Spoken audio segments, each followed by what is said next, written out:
There are days when your mind feels like a battlefield. You wake up, and even before you open your eyes, you can already feel the weight of dark thoughts circling around, like something's wrong, even when everything around you seems normal. You try to go through your routine, but your mind won't let up. It whispers, then it yells.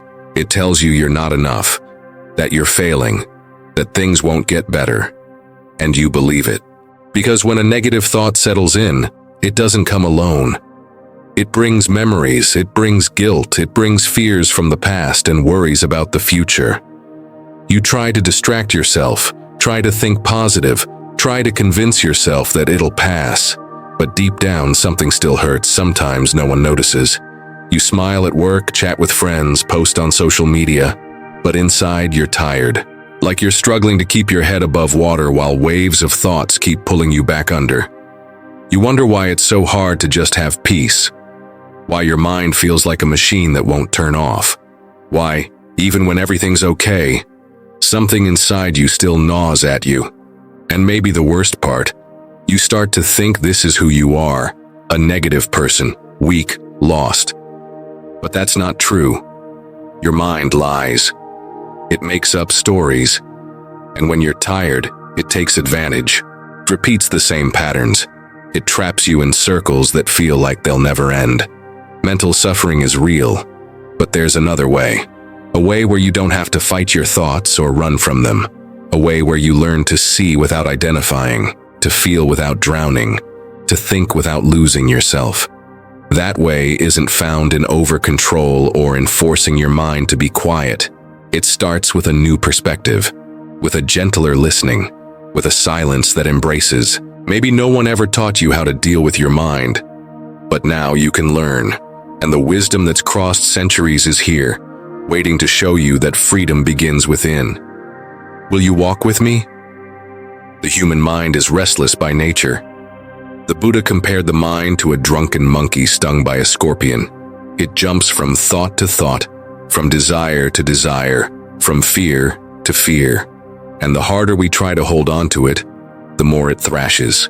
At the heart of Buddhist teaching lies the understanding that suffering arises from identification. You suffer because you believe you are what you think. But you are not your thoughts. You are the one who observes them. A negative thought only has power when you embrace it as truth. When you repeat it, feed it, make it part of your identity. But if you can observe it like a cloud passing in the sky, something shifts. You see that it's fleeting, impermanent, like everything in existence.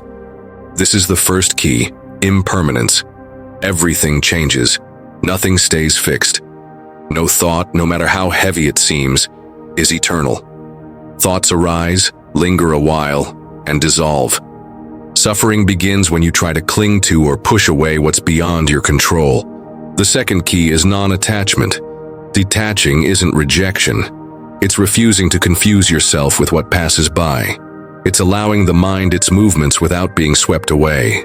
It's like standing on the riverbank, watching the waters flow. You don't have to jump in, you can simply observe. Buddhism also teaches us about dukkha, the fundamental unsatisfactoriness of existence. That restlessness you feel, that mental discomfort, isn't a flaw in you. It's part of the human condition. But there is a path beyond this pain, and that path begins with mindfulness, the practice of being present here and now without judgment. When you anchor yourself in the breath, the body, the sounds of the moment, you create space. Space between thought and reaction, space between mind and being. In that space, freedom is born. You stop being pushed by impulses and start acting with awareness. You realize you don't have to fight thoughts. You just don't have to follow them. As the Buddha himself said, just as a candle cannot burn without wind, the mind does not stir without attachment. This isn't a path of instant magic. It's a gentle training, a shift in inner posture, a daily choice to return to presence, to the body, to the now. When you begin to see thoughts as passing shapes, something profound happens. That critical voice no longer rules you. That anxiety no longer drags you under. Because now there's someone stronger watching. You, in silence, in lucidity. And in that silence, you rediscover yourself, in peace, in truth, in life. Once there was a young man named Nalin. He sought peace with sincerity, but carried an invisible burden. His mind was like a drum beating endlessly, full of self-criticism, painful memories, and a constant fear of not being good enough. He tried praying, he tried meditating, but the thoughts only seemed to grow louder when he tried to quiet them. Exhausted and confused, he set out to find an ancient master who lived in the mountains. People said this master spoke little, yet had a gift for calming even the most turbulent minds. Nalin walked for days until he found him. The old monk welcomed him with a silent smile and led him to a clearing where a fire burned. They sat side by side. The master said nothing. After a while, as the silence stretched, Nalin finally poured out his heart. "My mind is like a field on fire. I don't know what to do with all these painful thoughts anymore." The master gazed at the flames and replied, "Watch the fire." Nalin was puzzled, but he obeyed. The master took a dry twig and tossed it into the flames. The fire flared. Then he blew forcefully on the embers. Sparks scattered. Smoke thickened. Next, he simply sat still, doing nothing. The fire settled. The flames danced softly. Soon, only glowing embers remained. Then the master spoke. "Thoughts are like this fire. When you feed them with fear or try to force them away, they grow. But if you just observe, without reacting, they dissolve on their own." Nalin stayed silent. The master continued, "You don't need to put out the fire. You only need to stop blowing on it." That night, for the first time in years, Nalin sat to meditate without fighting. He heard the thoughts arrive, some heavy, some repetitive, but he didn't react. He just noticed, breathed, remained. It was as if a clearing opened inside him, like the one on the mountain, and there, at the heart of the fire, was only himself and the silence.